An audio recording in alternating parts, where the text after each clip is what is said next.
Olá, boa tarde. Luanda, condomínio Rosalinda, incêndio registrado nas primeiras horas do dia, resultou em 2 mortos, há 4 feridos e 1 em estado grave. Decorre no Tribunal Supremo mais uma sessão do julgamento dos generais Copalipa e Dino, acusados de vários crimes cometidos contra o Estado. Caso Saara Ocidental, governo argelino descontente com o apoio do Reino Unido a Marrocos. Hoje notícias, segunda-feira, 2 de junho de 2025. Bem-vindos à Atualidade.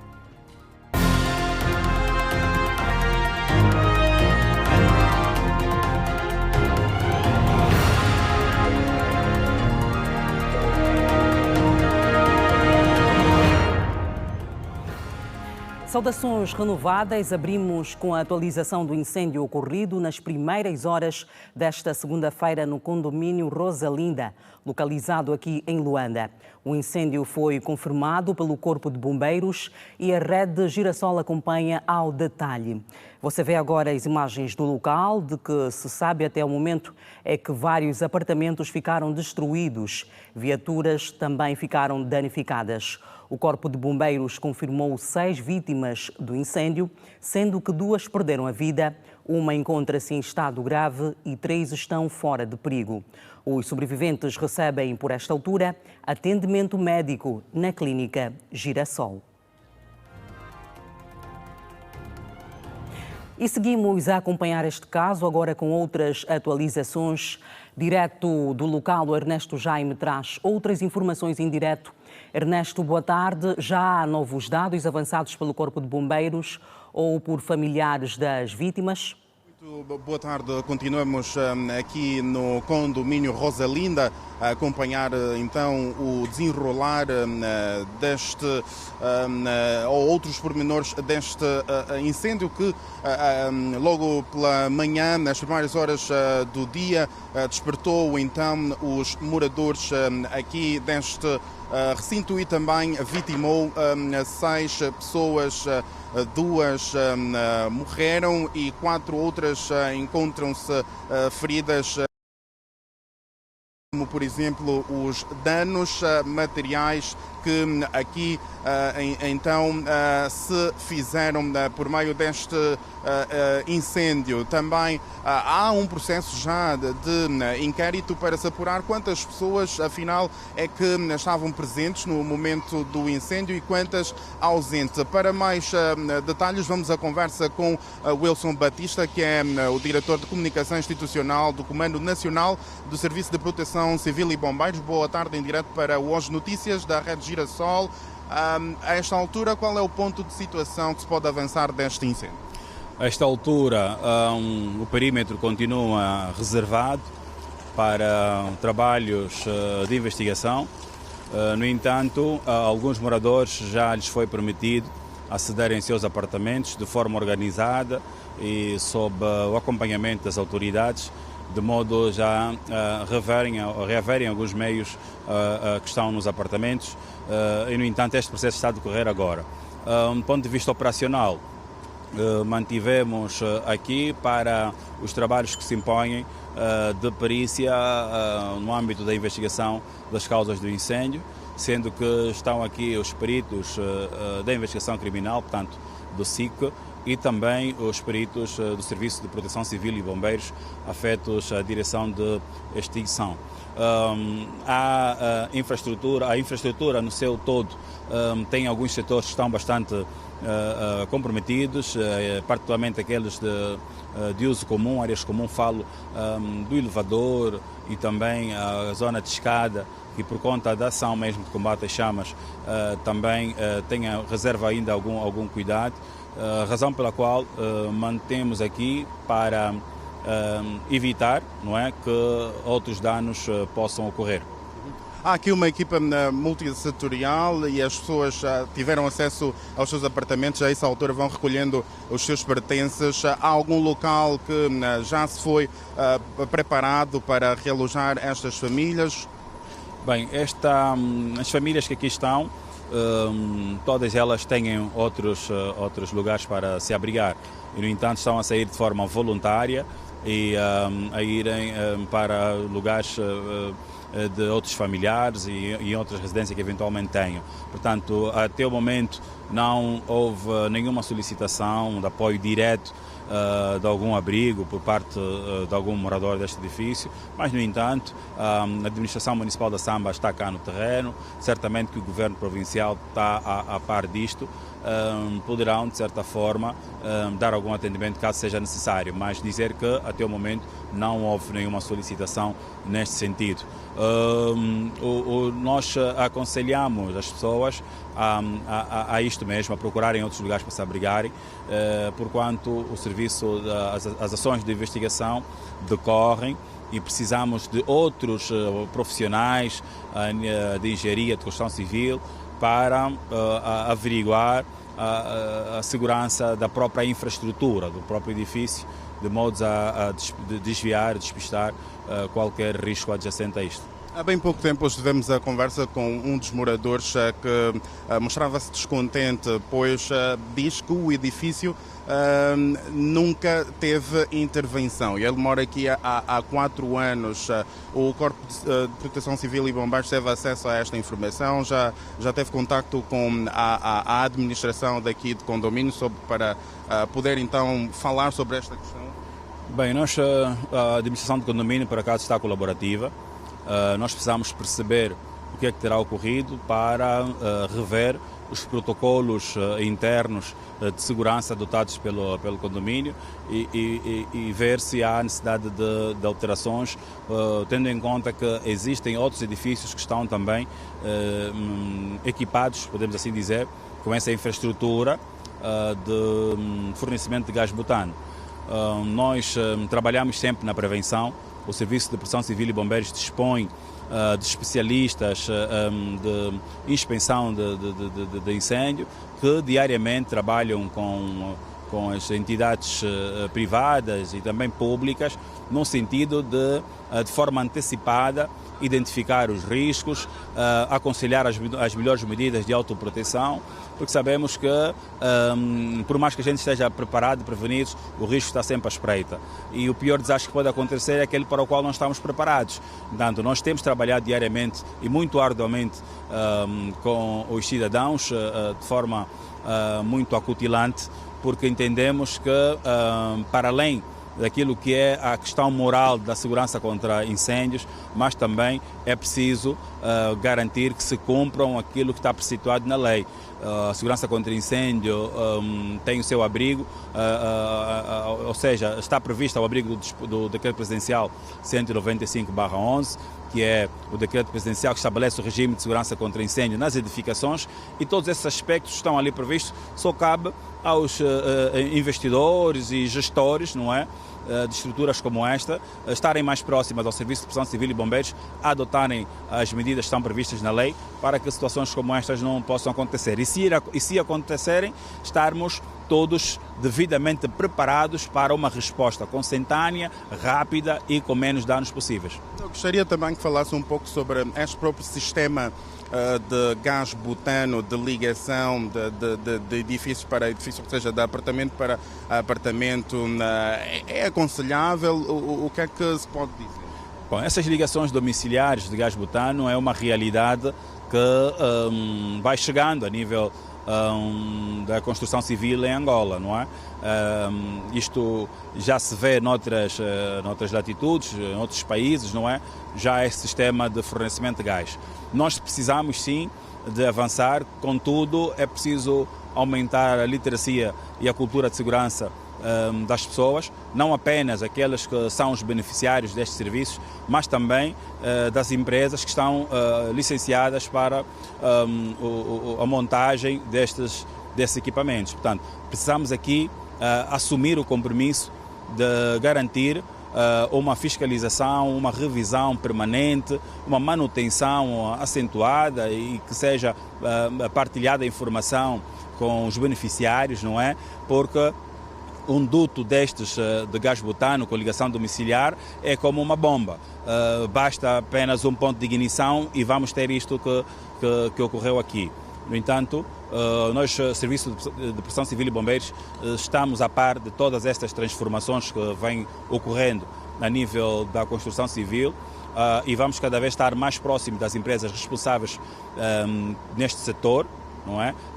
Para que as medidas de proteção e de segurança não estejam colocadas em segundo ou terceiro plano. Tem de ser sempre em primeira instância, de modo a salvaguardarmos o bem maior, que é o bem-vida. Ou seja, são situações que podem ser evitadas, situações que podem ser acauteladas e, de certa forma, saímos todos a ganhar. Muito obrigado. Ouvimos Wilson Batista, diretor de comunicação institucional do Comando Nacional de Proteção Civil e Bombeiros. Aqui também sobre este incêndio, como se pôde ver nas imagens, para além de danos humanos, também causou danos materiais. A esta altura, as famílias vão então tirando os seus pertences, aqueles com menos danos, com menos prejuízos, para então se deslocar para outros espaços com maior segurança, como por exemplo a casas de outros familiares, até que essa questão então esteja resolvida.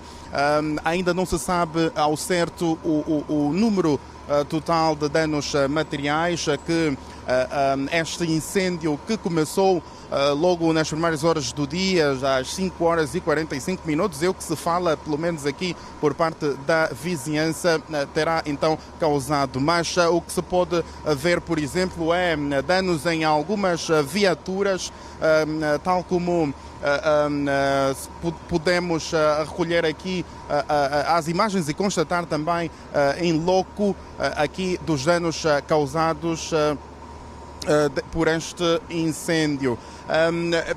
É o essencial deste apontamento que podemos fazer aqui sobre este incêndio, que deixa então algumas famílias, por assim dizer, desalojadas aqui no condomínio Rosalinda, no município da Samba. Vamos continuar a acompanhar o desenrolar deste incidente e poderemos, obviamente, manter os telespectadores da Rede Girassol informados. As imagens são de Armando Teodoro Ernesto Jaime. Boa tarde. Jaime, obrigada por estas informações, e este é um caso que a Rede Girassol vai continuar a seguir. O Ministro de Estado para a Coordenação Económica, José de Lima Massano, visitou o mercado do quilômetro 30, na província de Icolo-Ibengo, onde constatou a degradação das infraestruturas e ouviu preocupações relacionadas à gestão das receitas e ao estado crítico da estrada de acesso ao principal mercado a céu aberto daquela localidade.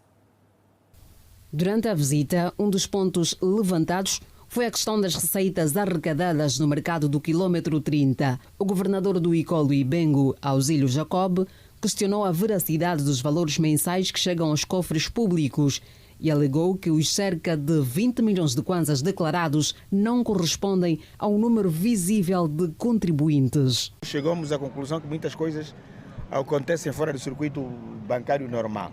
E o nível da arrecadação do mercado não é compatível com o número do MAT, o Ministério da Indústria e Comércio, o Ministério da Construção, que contempla a questão da energia e da água. E nós, governo da província, temos mais ou menos alinhados em termos de ponto de vista do que queremos que seja o mercado 30.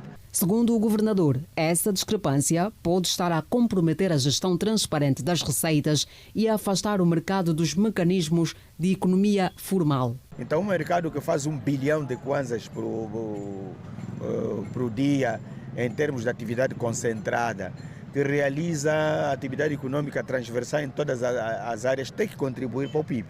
E se não tiver a contribuir para o PIB, ele acaba interferindo no equilíbrio da estabilidade de preços no mercado geral. Por isso é que nós não conseguimos conter a inflação, não conseguimos controlar determinadas coisas, porque temos aqui um mercado enorme que tem uma atividade econômica intensa, cujos aspectos inerentes ao cumprimento das normas do circuito financeiro não são obedecidos. Por outro lado, o administrador do mercado do 30 afirmou que o valor real das arrecadações mensais é de aproximadamente 49 milhões de kwanzas, resultantes da cobrança diária de 250 kwanzas por número total de comerciantes. O montante, segundo garantiu Augusto Cardoso, é canalizado para a conta única do Tesouro. A taxa diária são 250 kwanzas. A arrecadação ronda os 49 milhões de kwanzas. Isso é que é mensal? Mês. Com pretensão de melhorarmos. Oscila 49, 52, 46, dependentemente da época da entrada dos produtos. Como é que é reaplicado este valor? Tudo vai para a CUT. Conta única Tesouro.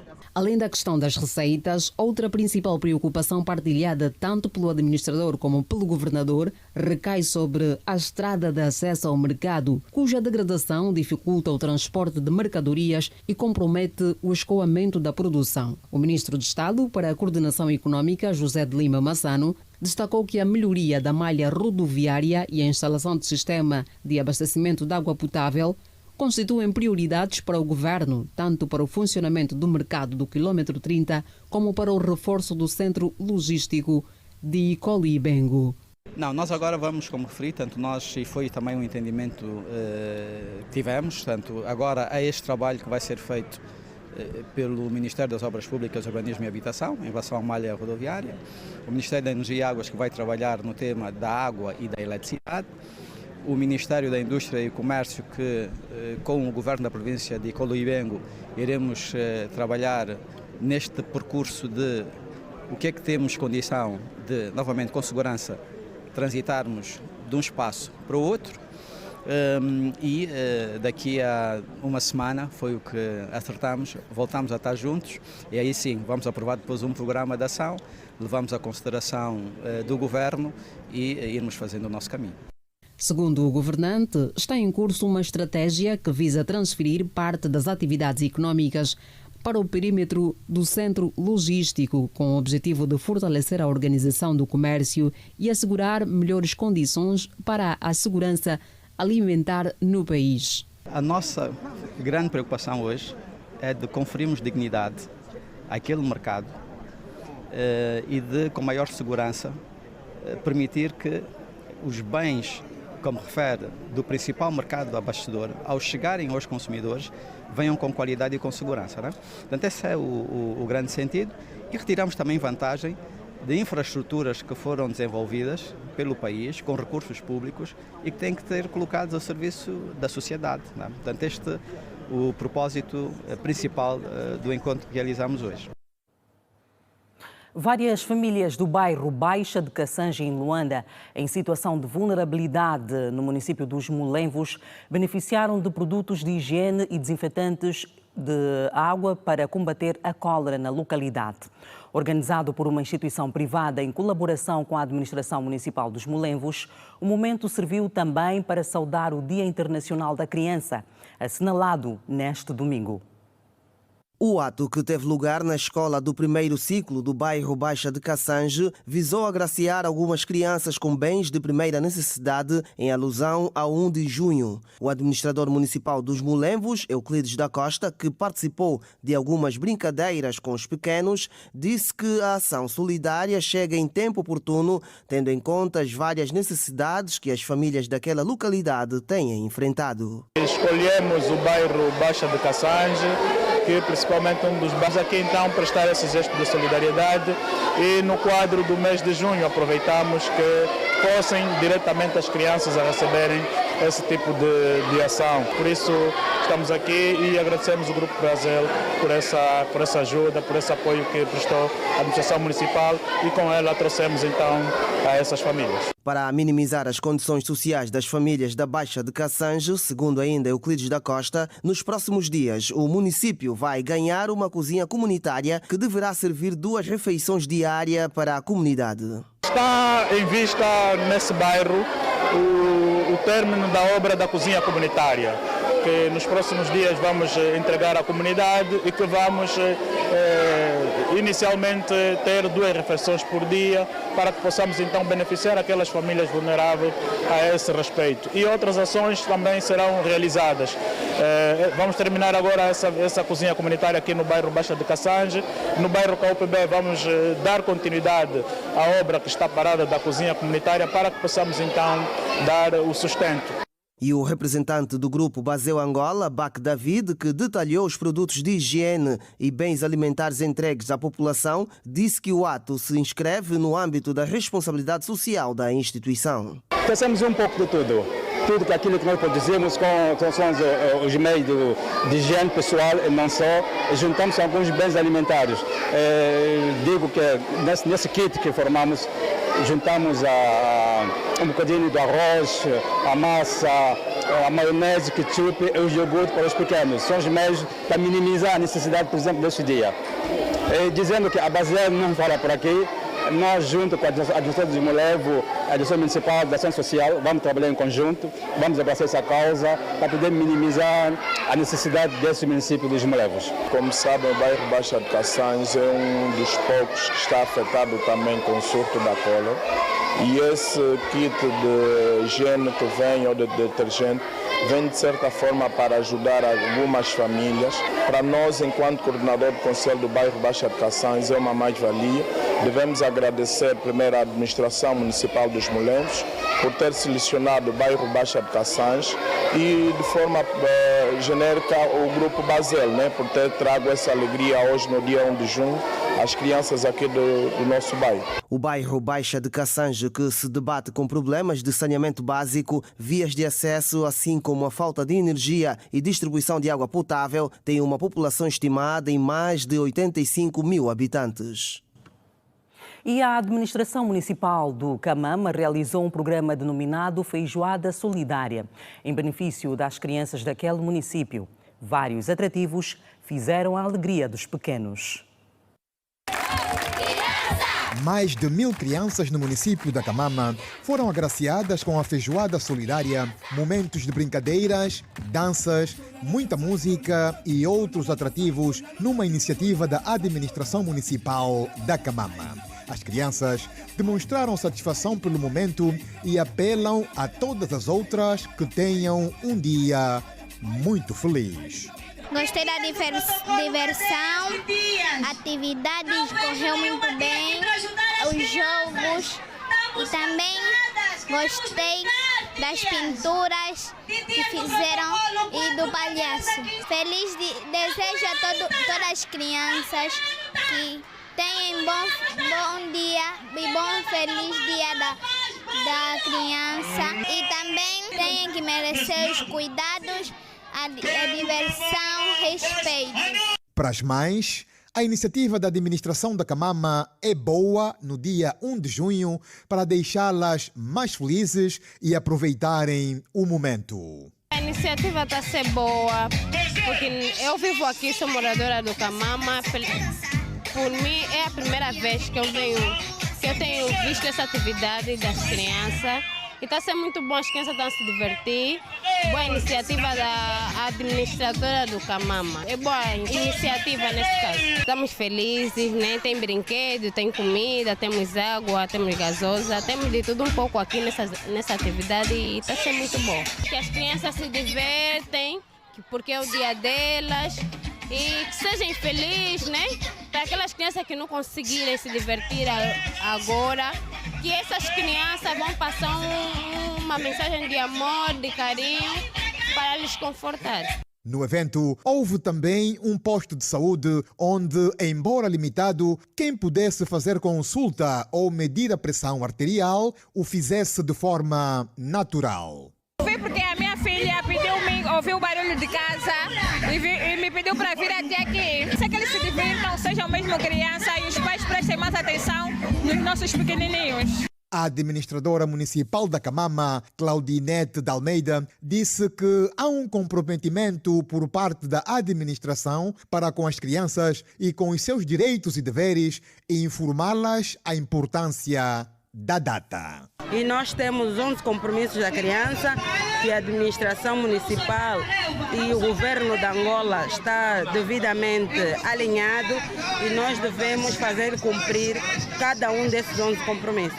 A criança merece a sua educação, merece a saúde, merece o seu respeito, principalmente o seu respeito social. Nós não devemos expor as crianças, devemos protegê-las. Existem ainda algumas crianças que sofrem maltrato infantil, existe trabalho infantil e nós devemos denunciar estas práticas, o que não quer dizer que as crianças em casa possam realizar determinadas tarefas, por exemplo, ajudar a arrumar o seu quarto, arrumar os seus livros, mas às vezes os adultos têm colocado as crianças a fazer trabalho de adulto, por exemplo, a cozinhar, a limpar, a cuidar de outras crianças. Isto é maltrato infantil, é trabalho doméstico de crianças que não deve ser realizado e nós estamos a fazer advocacia de que estas coisas não aconteçam na nossa sociedade. Este dia foi criado em 1950 pela Organização das Nações Unidas para promover os direitos das crianças e conscientizar a sociedade sobre as dificuldades enfrentadas por elas. Às celebrações financeiras, a situação levou o governo local a reunir em conselho consultivo para analisar o grau de execução dos projetos do primeiro trimestre.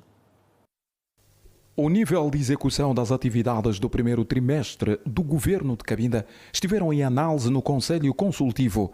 O encontro serviu para avaliar o grau de cumprimento das ações ao nível dos 10 municípios de Cabinda, com destaque para obras de construção de escolas, centros de saúde, valas de drenagem, saneamento básico e o programa de apoio social Coenda. No final do encontro, o administrador do Belize disse que o município teve mais de 30 projetos que deveriam ser executados no primeiro trimestre. Os constrangimentos financeiros levaram apenas a concretizar 9. Para esse exercício econômico, programamos 31 ações. Das 31 ações, no primeiro trimestre, nós conseguimos executar 9 ações. E dar nota também que algumas atividades programadas do ano passado, que também estamos a dar continuidade, sobretudo estamos a falar do início ou a retomada das obras da construção da escola e da outra sala de aulas e do nosso hospital municipal de Belize também, que as obras estão em curso. Então, são mais essas preocupações que nós temos. E ainda dentro desse trimestre, nós realmente tivemos algumas atividades relacionadas ao Coenda. Conseguimos dar mais transferências monetárias aos beneficiários do município de Belize. O município de Cabinda tem muitas obras paradas. O administrador assegurou que já foram elaboradas estratégias que visam reativar a execução das obras que andam estagnadas. Temos algumas obras paralisadas, mas sobretudo por causa de alguns aspectos ligados à ordem financeira. Temos alguns projetos de investimento público que foram descontinuados por causa do fundo próprio que existia, mas esses aspectos e outros o governo da província já cautelou justamente para, portanto, identificarmos outras fontes de financiamento no sentido de, portanto, finalizar essas obras. O vice-governador de Cabinda, Miguel de Oliveira, faz um balanço positivo do Conselho Consultivo da província.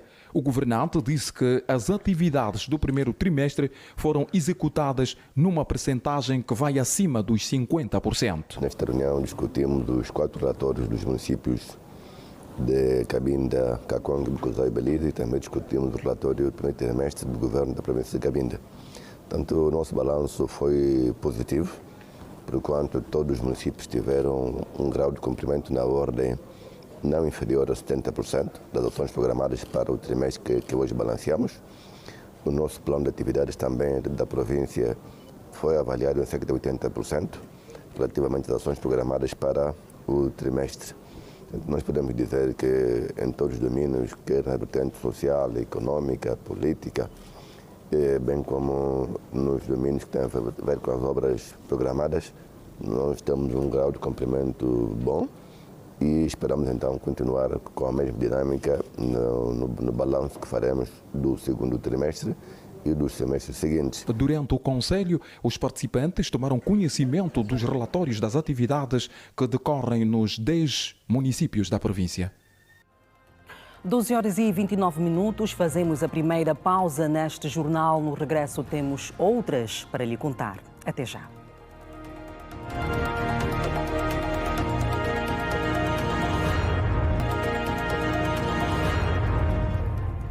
12h32, acontece hoje mais uma sessão de julgamento que envolve os generais Hélder Vieira Dias Copelipa e Leopoldino do Nascimento Dino.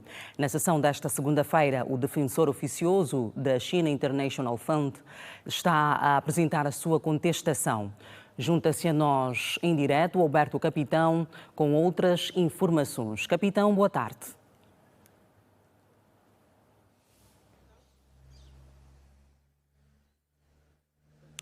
Ora, boa tarde, Manuela Costa, boa tarde a quem nos acompanha. Trata-se da 8ª sessão deste julgamento mediático, número 38/2022, que, como sabemos, são arguidos os generais Hélder Vieira Dias Copelipa, Leopoldino Fragoso do Nascimento, ainda o advogado Fernando Gomes, bem como as empresas CIF.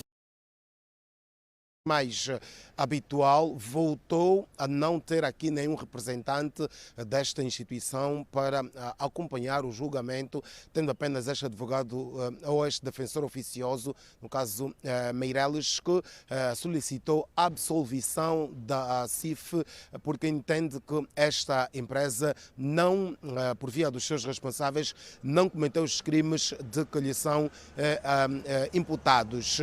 Entretanto, quando tudo indicava que estavam prontas, criadas as condições para o começo ou início do processo de produção de provas, com a audição dos acusados e também declarantes e testemunhas, eis que o advogado Benja Satula, acompanhado pelo advogado Bangula Kemba, apresentaram ao tribunal uma questão que tem que ver com a substituição de um dos juízes auxiliares neste processo.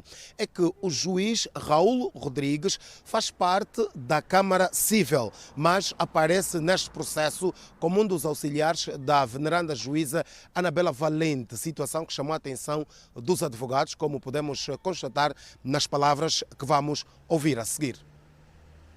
Nos termos da Lei Orgânica do Tribunal Supremo, estou a me referir ao artigo 34, número 4, a deslocação de um juiz de uma Câmara para outra obedece a um pressuposto, que é sob promessa do Presidente e pronunciamento do plenário. Visando evitar a incompetência do artigo 9º do Código de Processo Penal, conjugados com o artigo 11, o artigo 37 e 26, gostaríamos de saber do Tribunal, de facto, se esses requisitos, esses pressupostos estão reunidos. Na primeira audiência de julgamento, no dia 10 de dezembro de 2024, o Tribunal estava composto por todos os juízes penais. Mas, estranhamente, e aqui digo estranhamente, porque se o Tribunal notificou o Ministério Público da substituição, da deslocação, não notificou a defesa, que também é parte. Muito bem, aqui as palavras dos advogados de defesa, nomeadamente Benja Satula, que defende as empresas Ultralight e Plasmart International Limited, que estão também neste processo, e ainda Bangula Kemba, que é o advogado do acusado Leopoldino Fragoso do Nascimento, o general Dino. Estes dois mandatários entendem que a substituição, entendem não, e de acordo com o artigo 34 do Ordenamento Jurídico do Tribunal Supremo, no seu número 4, a substituição de qualquer juiz para uma causa deve ser feita por orientação ou recomendação do Presidente do Tribunal Supremo, com a audição e digamos que com aqui o posicionamento de deliberação do plenário do Tribunal, o que aconteceu, segundo este mesmo Tribunal. Todavia, os mandatários de defesa não foram comunicados desta substituição, daí que alertaram o Tribunal para as consequências que podem advir desta posição. É que se o julgamento continuar até ao final e depois não for reposta a legalidade, ou seja, não forem comunicados os mandatários de defesa, os arguidos poderão mesmo ser todos absolvidos porque cometeu-se uma falha grave, de acordo com os advogados, já que não é uma competência do juiz de outra Câmara julgar um processo de uma Câmara de frente. São estas as questões que estão a dominar esta sessão de julgamento e que com certeza nós poderemos levar outros desenvolvimentos nos próximos passos de informação da Rede Girassol. Boa tarde. Boa tarde, Alberto Capitão. Agora, a atualidade desportiva. Os Palancas Negras realizaram a sua última sessão de treinos em solo angolano antes de partirem rumo à África do Sul, onde disputarão a Taça COSAFA. 7 é o número total de treinos que foi protagonizado pelos Palancas Negras antes mesmo de rumarem para a África do Sul, com o grupo pronto para mais uma tarefa, que é a Taça COSAFA. Pedro Gonçalves garantiu à imprensa que os seus pupilos estão bem para fazerem frente aos adversários. Estamos cada vez mais próximos de ter êxito nas várias frentes que temos pela frente e desde já a Taça COSAFA, que vamos querer ser competentes. Naturalmente, estamos inseridos num grupo que eventualmente será o grupo mais competitivo. Desde logo vamos jogar com a Namíbia, finalista vencida do ano passado e que nas últimas 3 edições esteve presente em 2 finais da competição. Portanto, sabemos da valia da Namíbia, do progresso que tem vindo a fazer ao longo do tempo. Mas afinal, Mr. Pedro, qual é o principal objetivo de Angola nesta competição? Quem se sagrou campeão na edição anterior tem que visar sempre renovar a conquista do título. É algo para o qual não temos muitos hábitos, que é entrar numa competição sendo nós os campeões e a termos de renovar. Portanto, partimos com essa iniciativa de querer renovar portanto, o título de campeão da África Austral, mas queremos cultivar e estamos a cultivar essa cultura de cada vez ambicionarmos ganhar mais jogos, temos vindo a fazê-lo e ganhamos competições. Foi o caso nesta competição no ano passado e vamos querer, obviamente, com competência, com qualidade e, sobretudo, perspectivando, não só, portanto, esta competição não é um fim, é um meio para crescermos e sermos melhores no futuro. E na penúltima jornada da prova de acesso ao Girabola, a formação do Gelson recebeu e empatou com o Asa, comprometendo assim o seu acesso direto à edição 2025-2026 do Girabola. A formação do Gelson continua a sonhar por um lugar no Girabola 2025-2026. Este sonho seria realizado neste domingo, mas encontrou um Asa que simplesmente disse não, porque também quer lá estar.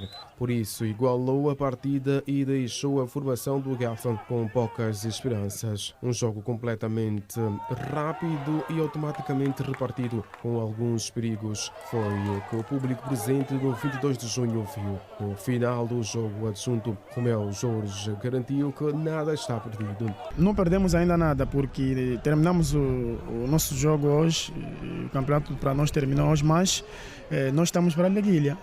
Nós estamos para a Liguilha porque o último jogo o Redonda fará fora. E caso ele empate ou ganhe, se ela empatar, a gente passa direto. Se ela ganhar, a gente vai para a Liguilha. Por outro lado, Pedro, o treinador adjunto dos aviadores, garantiu que queriam apenas ganhar, mas o adversário infelizmente não permitiu.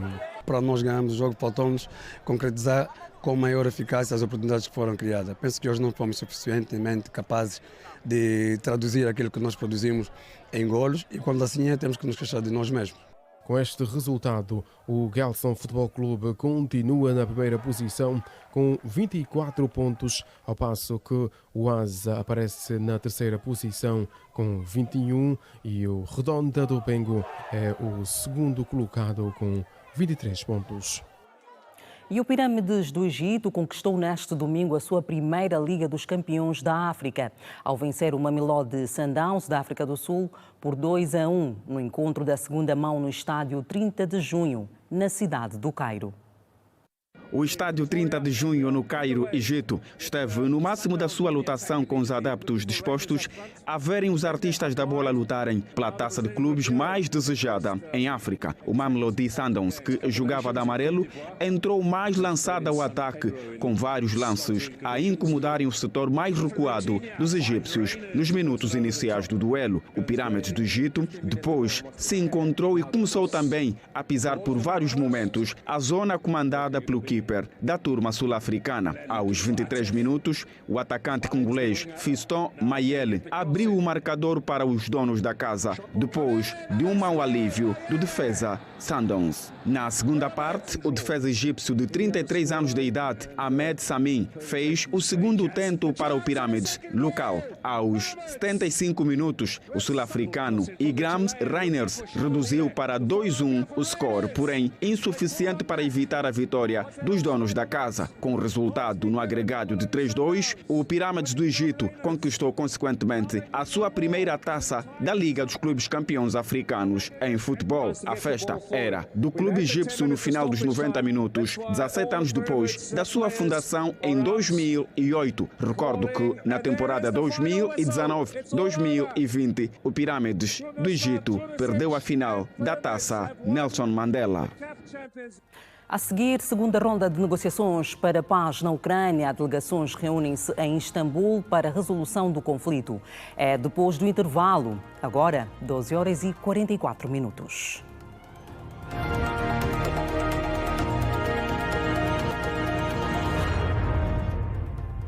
12h46. Empresários de Benguela querem apostar no setor do agroturismo nos municípios localizados no interior da província. A primeira pedra de um projeto turístico no município de Kateng já foi lançada, antecedida da inauguração de uma capela da Igreja Católica. Trata-se de uma pequena capela que irá atender igualmente os munícipes do Kateng e proporcionar momentos de turismo nesta zona, onde se fala da necessidade da criação do agroturismo. O bispo Estevão Binga foi convidado a proceder ao ato de inauguração do lugar santo. E ao convidar-nos para um complexo agrobovino, um complexo turístico, e onde a vertente religiosa tem uma presença muito forte, é tudo movido pelo Espírito de Deus, o Espírito Santo. E então viemos e nos sentimos felizes e alegres, porque também nós vamos poder estar mais facilitados a penetrar e ir ao encontro daqueles que andam aí entre esses arbustos atrás do gado. A iniciativa da construção do santuário é deste empresário da região que, a par de ser uma iniciativa pessoal, ressalta a abertura para a prática do turismo para os cidadãos que procuram de tranquilidade. Eu quando entrei e comprei a fazenda, eu olhei para aquelas duas pedras e disse logo, está aqui fé, aqui vou fazer uma capelinha. Não esperava fazer o que fiz, era outra dimensão, mas olha, Deus ajudou e nós cá estamos. O Governo Provincial, através do Sr. Vice-Governador, tem insistido comigo nesse sentido. Eu, aproveitando a persistência e aproveitando também a viabilidade que eu vejo nessa atividade, então vamos fazer o agroturismo naquela montanha, com bengalôs, com restaurante, com piscina, para criar condições para que as pessoas possam vir passar 4, 5, 6, 8 dias com paz, além dos passeios a cavalo e da pesca desportiva. E vai ter piscina também? Vai ter piscina também. Falamos em quanto pelo projeto? Como? Falamos em quanto? Bom, não falo. Eu, conforme Deus vai me deixando dinheiro, eu vou investindo. Pode ser que um dia, se aparecer um projeto bom na banca, com boa taxa de juro, que eu antecipo o desenvolvimento com um financiamento, mas a minha intenção é investir com o meu capital. Na ocasião, o grupo de empresários do interior de Benguela lançou a primeira pedra do projeto turístico que se espera desenvolver nesta zona. O empresariado é forte, sim, está com a administração, mas também como parceiro da administração, contamos sempre com eles, mas também precisa também que a administração faça alguma coisa. É de louvar a iniciativa do empresário para uma área turística, porque também vai convidar muitos investidores aqui para conhecermos o nosso município e, quiçá, depois também para investirem. Avançamos com outras matérias da atualidade. O Produto Interno Bruto, PIB, registrou um crescimento de 2,3% no primeiro trimestre de 2025. Em termos homólogos, comparando o primeiro trimestre de 2024 e o primeiro trimestre de 2025, o PIB teve um crescimento de 3,5%. Estes dados constam do relatório de contas nacionais apresentado pelo Instituto Nacional de Estatística. Desde janeiro até março deste ano, o Produto Interno Bruto cresceu 2,3%, mas em termos homólogos Ou seja, se comparado entre o primeiro trimestre de 2024 e o primeiro trimestre deste ano, o PIB registrou um crescimento de 3,5%, como indicam os dados do Instituto Nacional de Estatística, apresentados nesta sexta-feira. Os setores do comércio, administração pública e segurança social e extração de diamantes foram os que mais impulsionaram o crescimento da economia nacional, de acordo com Hernani Luiz, diretor-geral adjunto do INE. Impulsionado pelo setor do comércio, com 1,2 pontos percentuais, a administração pública com 0,82 pontos percentuais, extração de diamantes e outros minerais com 0,71 pontos percentuais